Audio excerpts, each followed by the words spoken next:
Hello, thank you very much for coming back on the channel. आज की video दूसरी videos की निस्बत थोड़ी सी आपको डिफरेंट लगेगी because here I am going to speak with professional guy who has spent more than 10 year in education training industry. Topic जिसके ऊपर हम बात करने लगे वो है education system. Particularly subcontinent के जो कंट्रीज़ हैं वहाँ पे एजुकेशन सिस्टम जो है वो दूसरी कंट्रीज़ की निस्बत बहुत पीछे रह गया है और स्टूडेंट्स जिनको हम फ्यूचर रेडी स्टूडेंट बनाना चाहते हैं वो आज भी वही वाली चीज़ें स्टडी कर रहे हैं जो कि आज से 2 जनरेशन या 3 जनरेशन पीछे के लोगों ने उसको पढ़ा था। स्कूल का सिस्टम आज भी वही है जो कि आज से 20 साल 50 साल या 100 साल पहले था। तो इस चीज़ के ऊपर हम कुछ ब्रेनस्टॉर्मिंग करेंगे, हम कुछ पॉइंट्स जो हैं उनके ऊपर बात करेंगे। Please do mention whatever your thoughts are in the comment section. और उसके बाद ये कि फिर शायद नेक्स्ट वीडियो के अंदर हम आपके तमाम जो क्वेश्चंस होंगे उनको दोबारा से आंसर भी कर देंगे। So keep watching, I hope you will enjoy it.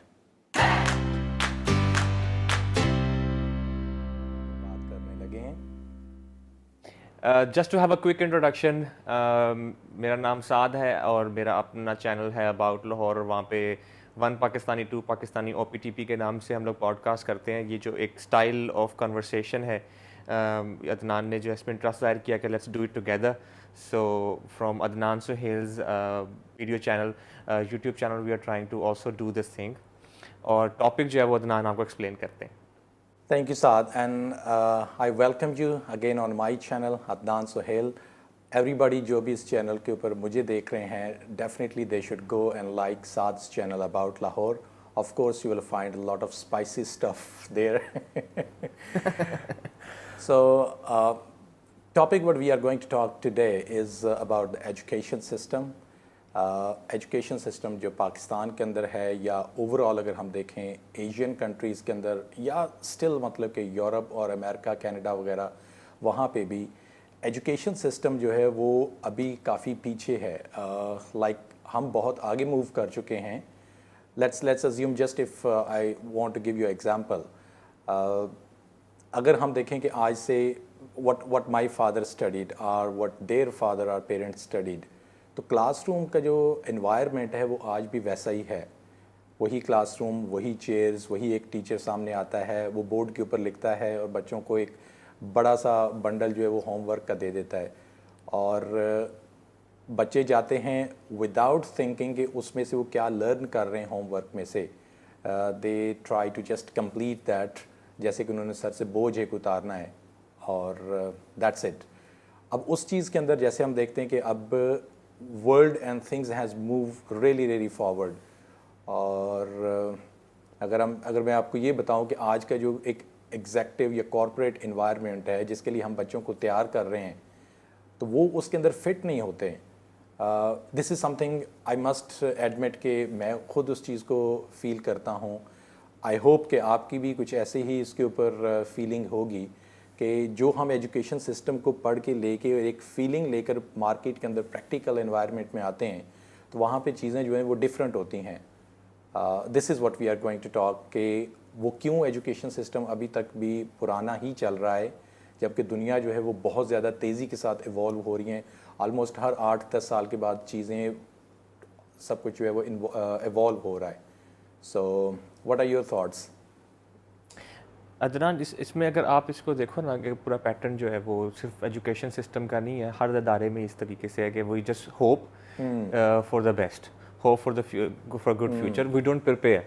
अगर स्पोर्ट्स में भी आप देखते हो तो यही शिकायत मिलती है कि जो इंस्टीट्यूशनलाइजेशन है कि किसी को तैयार करो और बाहर दुनिया के लिए निकाल के लेकर आओ। तो हमने भी वर्ल्ड कप में भी देखी क्या सूरत हाल थी और टीम अपने आप कैसे कैरी कर रही थी।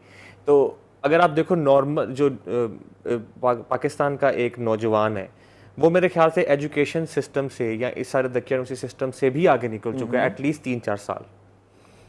ये जो एक्सप्लोजन ऑफ इंफॉर्मेशन हुआ है, ये बिग जायंट्स, बिग 7 जो हैं एप्पल और फेसबुक, इन्होंने घर घर में जाके आपको वो चीज़ें तैयार दे दी हैं जिसके पीछे उनकी ईयर्स ऑफ रिसर्च है। उसको इस्तेमाल करने से वो बेचारे खुद ही एडवांस हो गए हैं, वो जानते हैं चीज़ों को। लेकिन जो एजुकेशन सिस्टम है वो बहुत ज़्यादा पीछे है। और मैंने जो है वो आपने जब डिस्कस किया मेरे साथ कि हम लोग इसको डिस्कस करने वाले हैं तो मैंने कहा मैं अपनी प्रिपरेशन करता हूँ, अपना होमवर्क करता हूँ। तो I sat down and I went through Punjab text book board, वो मुझे Right. ईजिली अवेलेबल था ऑनलाइन।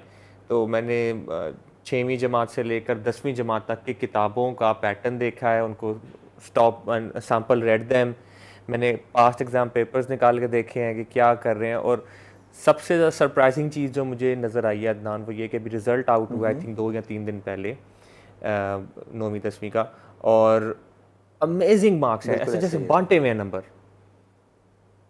505 में से 504 नंबर, और 1000 में से जो है वो 1100 नंबर, और everyone so happy and everyone celebrating this. लेकिन जो दोनों एरियाज हैं इसके, कि जो एजुकेशन का जो कंटेंट डिलीवरी, कंटेंट क्या है, मैंने जैसा सिंपल सी एग्जांपल है कि एजुकेशन सिस्टम को अगर छोटा सा ब्रू डाउन करके लिया ना एक पॉइंट पे, तो ये है कि आपको कोई चीज़ पढ़ाई जाएगी और आपने वो पढ़ ली या नहीं, इसको चेक करने के लिए आपका इम्तिहान होगा। बिल्कुल ऐसे ही है।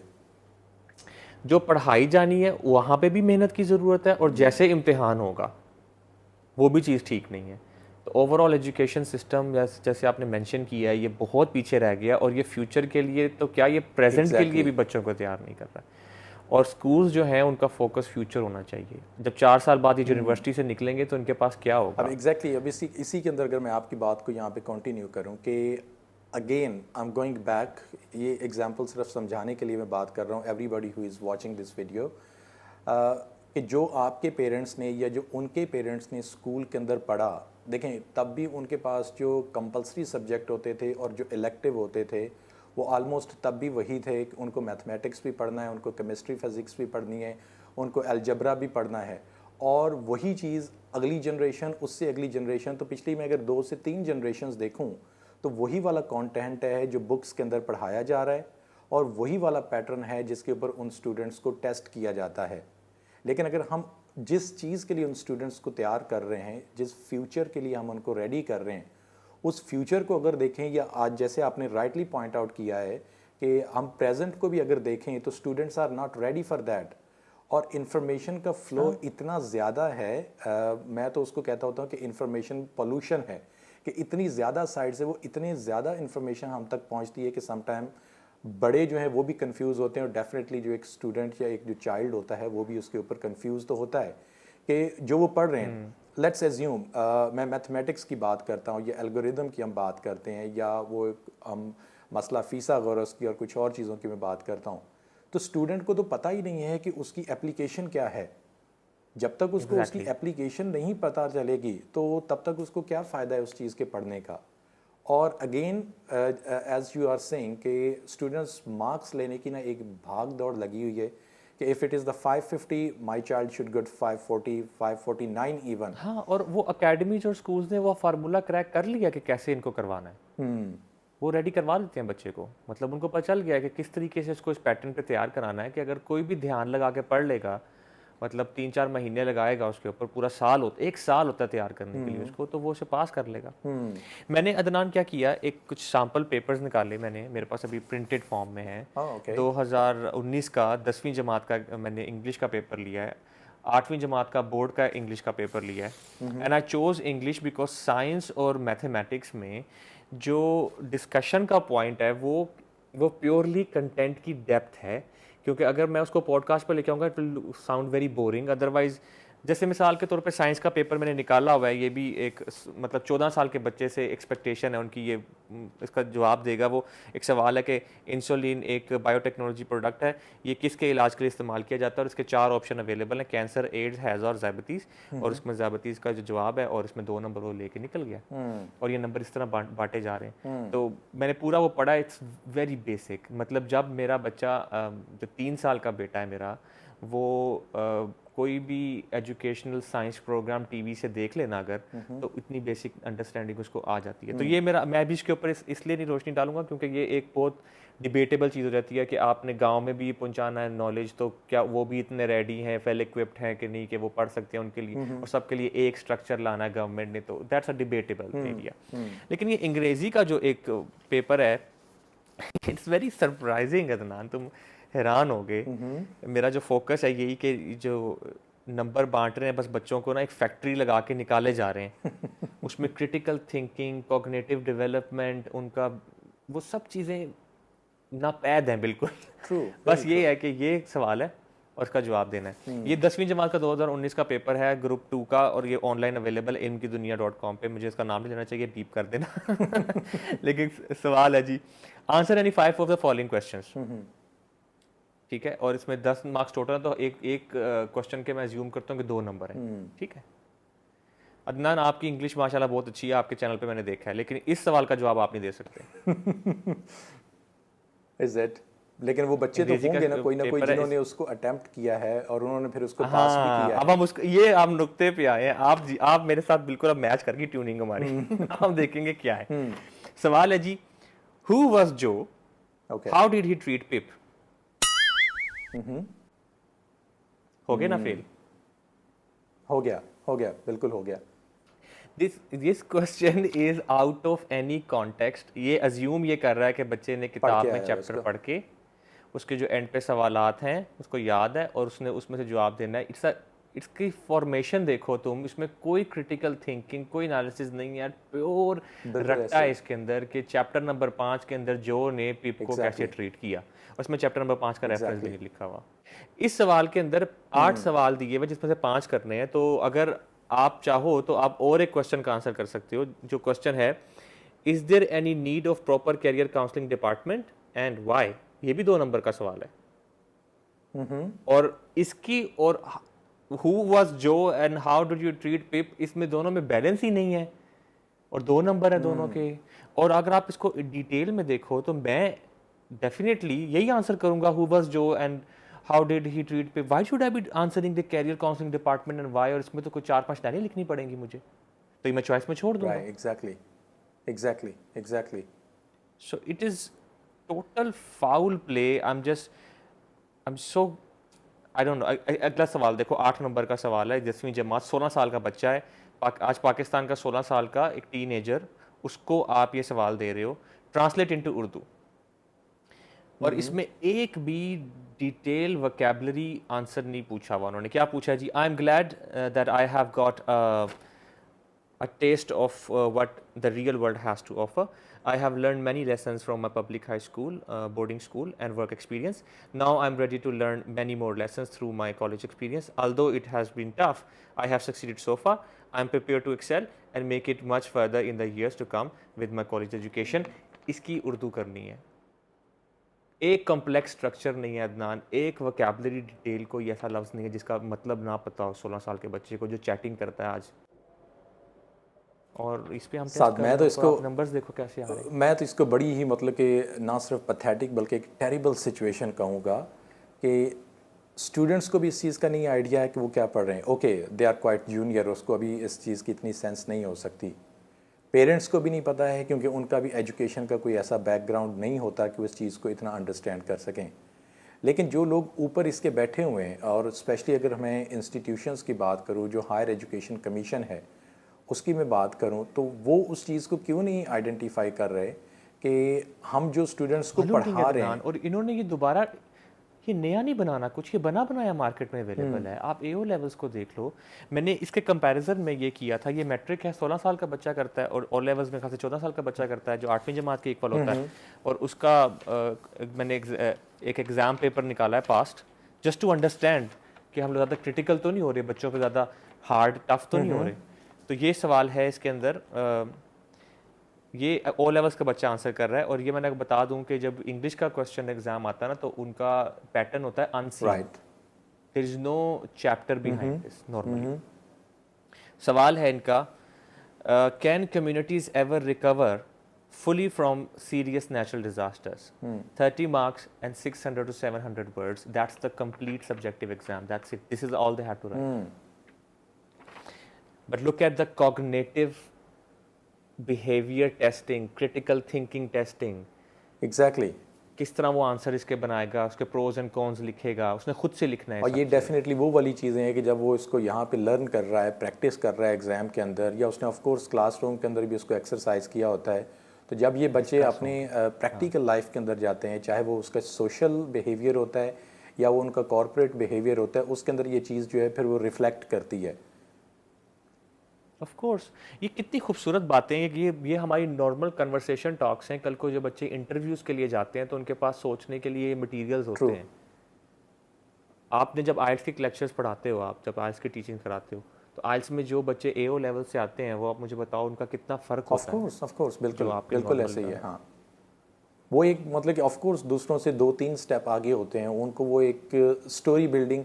अच्छा, मैं स्टोरी बिल्डिंग से ही अगर मैं बात करूं कि I remember when we were studying first year के अंदर, सेकंड ईयर के अंदर, और फिर उसके बाद ये कि बैचलर्स के अंदर, I am not sure about you, हम नावल पढ़ते थे, हम पोइट्री पढ़ते थे, आपको याद है? अब वो जी, जी। नावल और वो पोइट्री वो वाली है कि जो अगेन मैं कहूँगा कि पिछली कोई 2-3 जनरेशन से चलती हुई आ रही है, लेकिन कोई ये नहीं बता रहा या पढ़ा रहा कि नावल और पोइट्री जो है उसके अंदर जो एक कम्युनिकेशन होती है, जो उसमें स्टोरी टेलिंग होती है, और फिर उस चीज़ को आपने कन्वे ऐसे करना है कि आपका लिसनर जो है या आपका रीडर जो है वो उसको अंडरस्टैंड करे, मेस्मराइज़ हो। वो वाली चीज़ तो कोई बताता ही नहीं बिल्कुल। है। तो अदनान, ये चीखो पुकार तो हम सुनते रहते हैं, बहुत सारे डिफरेंट फोरम्स पे लोग कहते हैं, कंप्लेन करते हैं कि ये ख़राब है, ख़राब है, ख़राब है। हम तुम्हारे ख्याल से क्या जो हम कर सकते हैं to make it right? Exactly यही चीज़ है जिसको एड्रेस करना चाहिए। प्रॉब्लम्स को आइडेंटिफाई करना, इट्स वेरी इजी, और कोई भी कर सकता है, बट रियल थिंग इज़ कि हम उसका कोई ना कोई सोल्यूशन जो है वो एडवाइस करें। But I personally believe, I don't know कि वो किस लेवल तक उस चीज़ को कोई गवर्नमेंट या कोई स्कूल सिस्टम जो है वो उस पर काम करेगा। बट फर्स्ट ऑफ ऑल जो तो ये एक ओल्ड से ओल्ड जनरेशन की टीचर्स हैं, इधर उनको मतलब कि किसी किस्म की कोई रियल ट्रेनिंग जो उनको एक मॉडर्न वर्ल्ड के करीब ला सके वो करवाई जानी चाहिए, और वो रेगुलर बेसिस पे होनी चाहिए।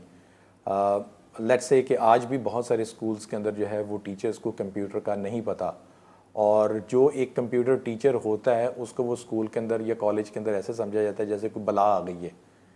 तो मेरे ख्याल में एक तो इन लोगों की जो टीचिंग स्टाफ है इट्सेल्फ, उनकी ग्रूमिंग, उनकी पॉलिशिंग, उनकी ट्रेनिंग ये होना बहुत ज़रूरी है।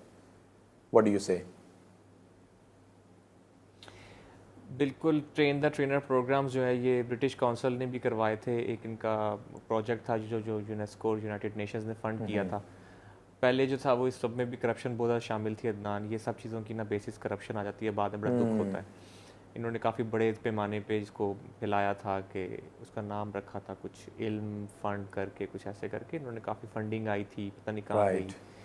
वो तो मैं कहता हूँ होता ही है। इवन के मेरे पास एक द न्यूज़ का की ये खबर है जो इन्होंने शाया की थी जनवरी 28 को 2019 में, कि चीफ मिनिस्टर सरदार उस्मान बुज़दार ने जो है वो रीअश्योरेंस दिलाई है कि इमरान खान के पेट्रोनेज के अंदर एजुकेशनल रिफॉर्म्स जो है उनको कंक्रीट बनाया होप जा सो। रहा है।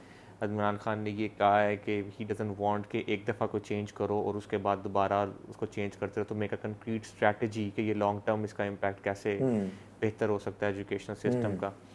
इन्होंने केपीके के अंदर भी कुछ रिफॉर्म्स किए थे जो अच्छे हैं, लेकिन मैं ये कह रहा हूँ कि वक्त लगता है चीज़ों को ठीक होने के लिए। डोंट एक्सपेक्ट कि कब कल ठीक हो जाएंगी। मेरा अपना ज़ाती ये ख्याल है कि जैसे कुछ स्पोर्ट्समैन होता है, जैसे हमने देखा था जहांगीर खान था, वो एक स्कॉश प्लेयर।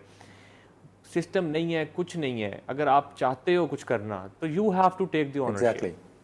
अब तो यूट्यूब इतना हर चीज़ अवेलेबल है, हम कोशिश करें। ये we are trying to move a mountain, but you and me are just pushing some we are rocks. Trying our तो लेवल। ऐसा कोई भी कर बिल्कुल सकता ऐसा है। ही है। अच्छा, अब यही वो दूसरी बात थी जिसके ऊपर मैं करना चाह रहा हूँ कि एक है कि ओवरऑल आपका एजुकेशन सिस्टम जो है उसको चेंज किया जाए, and that's a huge exercise. I don't know कि कोई उसको कर सकेगा कभी या नहीं। अब उससे अगले नेक्स्ट लेवल के ऊपर आ जाती है इंडिविजुअल्स की बात। अब वो इंडिविजुअल्स के अंदर मैं कहूँगा कि आपके पास दो पार्टीज़ हैं, एक हैं लर्नर और एक हैं उनके ट्रेनर या उनके टीचर्स। मेरे ख्याल में टीचर जो हैं उनको भी एक स्टेप फॉरवर्ड हो के इस चीज़ की रिस्पॉन्सिबिलिटी लेनी चाहिए कि एटलीस्ट अगर मैं मतलब कि कोई बहुत ज़्यादा पब्लिक स्कूल्स की नहीं तो प्राइवेट स्कूल्स के जो टीचर्स हैं या जो अच्छे महंगे प्राइवेट स्कूल्स हैं उनकी अगर मैं बात करूं तो एटलीस्ट उनके टीचर्स को कुछ इनोवेशन लेकर आनी चाहिए अपनी टीचिंग टेक्निक्स के अंदर, अपने स्टूडेंट को होमवर्क देने के अंदर और उसको उसमें टेस्ट करने के अंदर। आपने शायद सुना होगा फ्लिप टेक्निक जो कुछ कंट्रीज़ के अंदर यूज़ हो रही है, कि उसमें वो स्टूडेंट को क्लास में पढ़ा के होमवर्क देते हैं। ये एक स्टैंडर्ड है, लेकिन फ्लिप के अंदर वो ये करते हैं कि स्टूडेंट को पता है कि कल हमने ये चैप्टर पढ़ना है, और उसको पता होता है कि आज मैंने दिन के अंदर यूट्यूब के ऊपर और इंटरनेट के ऊपर इसकी रिसर्च करनी है कि इस टॉपिक में कौन सी चीज़ें हैं। And then they will take it back to the class next day, और क्लास के अंदर फिर उसको डिस्कस किया जाएगा, और क्वेश्चंस या होमवर्क काइंड जो भी उसकी असेसमेंट होगी वो क्लासरूम के अंदर होगी। This is called the flip way या फ्लिप टेक्निक है ये। तो मेरे ख्याल में अगर ये कर लिया जाए तो स्टूडेंट को एटलीस्ट एक थोड़ी सी क्रिएटिविटी आती है कि यार आज मैंने घर में बैठ के उस चीज़ को मैंने सर्च करना है कि लेट्स से अगर हम केमिस्ट्री फिज़िक्स की बात कर लेते हैं तो न्यूटन की हम बात कर लेते हैं, तो उसकी बैकग्राउंड, उसकी हिस्ट्री, वो कहाँ पे रहने वाला था, उसने अपना करियर कैसे स्टार्ट किया, वो कैसे उस इनोवेशन तक पहुँचा। व्हाट डू यू से, अगर इस तरह की कोई टेक्निक लेके आए इंडिविजुअल्स में, टीचर्स की बात कर रहा हूँ, तो मेरे ख्याल में उससे काफ़ी हद तक जो है वो एक डिफरेंस आ सकता है उन स्टूडेंट्स को ग्रूम करने के अंदर या उनको टीच करने के अंदर। अदनान, मेरी ये डिस्कशन एक गवर्नमेंट स्कूल के टीचर के साथ हुई थी, और मैंने उनको ये बातें कही थी कि ज़िम्मेदारी उठानी चाहिए और सब बातें। तो उन्होंने एक बात जो मुझे कही थी, मैं तुमसे कोट करूँगा कि वो कहती है कि एक खौफ है हम सब टीचर्स में भी, ये सब चीज़ें हमें समझ में आती हैं क्योंकि हमारे बच्चे भी बड़े हो रहे हैं, तो हम देखते हैं कि क्या चीज़ें होनी चाहिए, लेकिन एक खौफ इस चीज़ का है कि जैसे एक इम्तिहान में जो चीज़ आनी है वो ऐसी है कि आप उसके लिए तैयार कराने के लिए रट्टा ही लगा सकते हो। अगर आप क्लास के अंदर टीचर आ रहा है, वो ये सब कुछ कर रहा है, इनोवेशन ये वो, उसके बाद क्वेश्चन आता है कि हु इज़ जो and how he treated tip, इसका जवाब वो नहीं दे पाएगा, इसके लिए वो रेडी नहीं होएगा, तो पूरा एक तो उनकी क्लास का रिजल्ट ख़राब होगा, टीचर की परफॉर्मेंस ख़राब होगी, उसको अपनी जॉब के लाले पड़ेंगे। प्लस स्कूल को बाद में ये जो इनकी एनुअल रिन्यूअल होता है ना, इनकी एफिलिएशन वगैरह का, उसमें कोई क्राइटेरिया होता है कि आपके बच्चे इतने पासिंग परसेंटेज होनी चाहिए, वो मुश्किल हो जाती है। इसलिए ये लोग स्टैंडअप्स लेकर देखते हैं किसका दाखिला भेजना है, किसका नहीं भेजना, वो एक गेम होती है, जितना भेजेंगे ताकि रिजल्ट उतना आए कि उनका स्कूल जो है वो कंटिन्यू कर सके। तो वो there is a full pressure chain जो नीचे तक आती है, और जो प्रिंसिपल्स वगैरह का भी फिर यही फोकस होता है कि भाई बच्चे के रिजल्ट्स आने चाहिए, और उसके बाद इनके पास सक्सेस स्टोरीज ऐसी होनी चाहिए कि 1000 में से 2000 नंबर ले लिए। उस दौड़ के अंदर कोई रिस्क क्यों लेगा? मतलब वो एक पार्ट है जहाँ पे मैंने एक चीज़ मेरी वाइफ ने मुझे बताया कि उनके स्कूल में, जो जेलम में उनका स्कूल है, उसमें होती थी ये भी बहुत सारे जो है वो महंगे प्राइवेट स्कूल कर रहे हैं, छोटे स्कूल जो है वो नहीं करते, करने में कोई हर्ज नहीं है। वो ये लोग कहते थे कि हम लोगों की 4 जो है वो मुख्तलिफ इन्होंने सेक्शंस बनाए हुए थे, ग्रुप्स बनाए हुए थे, आमना, आयशा, खतीजा, फातिमा, ऐसे करके, और उसमें ये पॉइंट सिस्टम था। तो पॉइंट्स की एलोकेशन थी इन सब चीज़ों के ऊपर कि जिस जिस ग्रुप में से कोई भी लड़की कुछ भी extraordinary, out of syllabus, out of सब करेगा, उसको बोनस पॉइंट्स मिलते थे। तो end of the session there is a cup that they used to distribute. तो मैंने से पूछा कि तुमने फ़लाँ किताब कब पढ़ी, क्यों पढ़ी? कहती है हमें क्या ज़रूरत थी, बाद में टीचर ने कहा एंड पे ये ज़रूर पढ़ लेना, तुम्हारे पॉइंट लगेंगे फिर, तो तब पढ़ ली थी हमने। तो this an encouragement, so there could be certain things that could be done.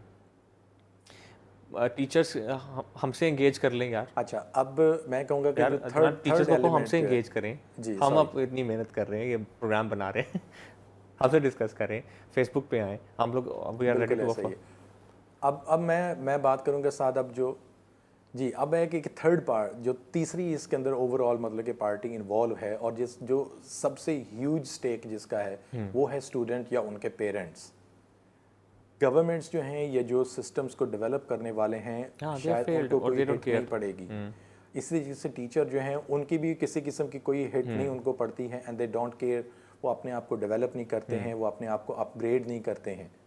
अब जो सबसे ज़्यादा सफ़र करता है वो फाइनेंशियली पेरेंट्स करते हैं, और फिज़िकली उसको स्टडी करने में, डाइजेस्ट करने के अंदर, और फिर वही बात है आपकी 1000 में से 2000 नंबर लेने के अंदर स्टूडेंट अपने आप को एग्जॉस्ट करता है, और जब वो कल को उस स्टडी को कंप्लीट करके मार्केट के अंदर जाता है और वो अपने आप को ज़ीरो फील करता है, और वहाँ पे वो फिर मतलब कि बहुत ज़्यादा एग्जैक्टली उस चीज़ के लिए वो इमोशनली तैयार नहीं होता है, वो डीमोरलाइज्ड हो जाता है, वो डिसअपॉइंट होता है, और फिर एक ऐसी सिचुएशन होती है कि दोबारा से वो फिर भाग दौड़ शुरू हो जाती है। अच्छा, ये बच्चे के लिए कुछ करें, कोई रेफरेंस मिले, कोई पैसे कहीं पे दे दिए जाएं ताकि कोई उसकी हेल्दी जॉब हो इंटर्नशिप जाए। प्रोग्राम्स तो भी सॉरी टू ये से वाला नहीं एक होते अदनान, कि यहाँ से निकलते आपको पता हो कि स्कूल इंश्योर कराए कोई हेल्दी इंटर्नशिप प्रोग्राम। स्कूल्स तो बस खुले जा रहे हैं क्योंकि कोई रिक्वायरमेंट नहीं है गवर्नमेंट की तरफ से, स्कूल तो स्कूल ही हो सकता है बस। तो इज ऑल। तो क्या क्या आपको लगता है कि यहाँ पे स्टूडेंट्स जो हैं वो जैसे कि आपने पहले शुरू के अंदर बात की थी कि they are pretty much smart now as compare to previous generation जो भी थी हमारी। तो स्टूडेंट्स के पास आज मतलब कि हर स्टूडेंट मेरे ख्याल में अगर मैं कहूँ तो शायद गलत नहीं होगा कि उसके पास उसकी मोबाइल डिवाइस इंटरनेट कनेक्टिविटी तो है ही, स्मार्टफोन ना भी सही, इंटरनेट कनेक्टिविटी उसके पास है, ठीक है। अब इंटरनेट कनेक्टिविटी अगर उसके पास है तो why they are not moving one step forward to other class, जो उनके कोलीग्स हैं, जो उनके स्टूडेंट्स दूसरे हैं, उनसे वो एक स्टेप आगे क्यों नहीं मूव करने की कोशिश करते? मेरे ख्याल से जितना भी कुछ हो रहा है ना, यानी जैसे आप और मैं भी फॉर एग्जांपल आज इसको क्रिटिकली एनालाइज करने की सिचुएशन में है, for the audience who doesn't know that we have both been involve for above 9 years in education industry in all of these countries जहाँ पे हम लोग रह रहे हैं। तो हम लोगों को भी जो ये लगन जो आई है इस चीज़ की, वो जहांगीर खान वाली बात है, खुद ही दिल किया करने का, तो वो खेले जा रहे हैं एक हाथ से स्क्वाश अपनी और अपने आप को खुद ही टूर्नामेंट जीते जा रहे हैं। तो ये लगन जो है ये मेरे ख्याल से inspiration, that's what we need to pass on to them. इसलिए ये डिस्कशन हो रही है, इसीलिए we are trying to say things. इसमें से मैं चाहता हूँ कि वो लोग पिक करें इस चीज़ को, फील करें। अगर उनको हमारी बात करने के अंदाज में भी कोई अच्छी चीज़ लग रही है या इम्प्रेसिव लग रहा है तो they should follow us and see what we have to offer. और ये सिर्फ चैनल बढ़ाने के लिए मैं नहीं कह रहा हूँ, बेशक नई बेल आइकन दबाओ, ना सब्सक्राइब करो, कर लो तो अच्छा, लेकिन ना करो फिर भी आप फॉलो करो उन लोगों को जो वाकई में कुछ तब्दीली लाना चाहते हैं। आपके मेरे कोई फाइनेंशियल गेन्स नहीं है इससे वाबस्ता, इस पूरे प्रोसेस से, लेकिन हम चाहते हैं कि जो भी छोटा छोटा हम लोग मेहनत कर रहे हैं, बताना चाहते हैं, सवाल तो करे कोई तो हम उतना एक्सप्लेन करेंगे। तो अब ये कि राइट क्वेश्चन ही कोई नहीं करता है और सही आंसर लेने के लिए भी दिल बड़ा नहीं करते। I will suggest now everybody who is watching this video, वो नीचे कमेंट्स के अंदर अपने क्वेश्चंस हमें लिखकर ज़रूर भेजें कि आप किस स्कूल से क्या स्टडी कर रहे हैं, किस किस्म का वहाँ पे एजुकेशन सिस्टम है, क्या आप उससे और आपके पेरेंट्स उससे हैप्पी हैं या नहीं हैं। और अगर आपके कोई फ्रेंड्स हैं, कोलीग्स हैं, उनके स्कूल के अंदर कोई चीज़ दूसरों से डिफरेंट है जो बेहतर है, तो वो भी आप हमें ज़रूर बताइएगा। Okay, it's great collaborating with you, Adnan. Very nice conversation. Thank you. Thank you very much for watching from beginning till end this video. I hope कि इसमें से कोई आपको positive lesson मिलेगा. Subscribe the channel, share it with your friends, and see you in next video.